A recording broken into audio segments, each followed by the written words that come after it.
Ministry of home अफेअर्सनी recently एक notice दिलेला आहे की येणाऱ्या 30 दिवसात सगळ्या इलिगल इमिग्रंट्सला इंडियामधनं बाहेर काढायचं आहे.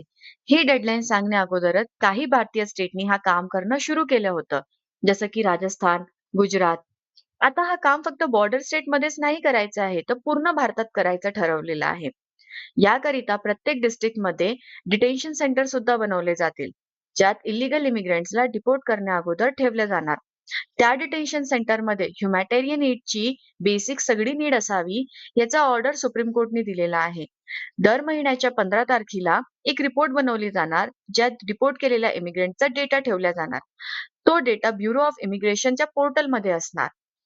तिथनं तो डेटा UIDAI, ज्यात आपला आधार कार्ड बनतो, मग इलेक्शन कमिशन, पासपोर्ट सेवा केंद्र, या सगळ्या जागेवरती यूज केला जाणार. त्याच्याने काय होणार, की जर तो पर्सन भारतातनं डिपोर्ट केलेला आहे किंवा नाही केलेला आहे, हे अपडेट असणार.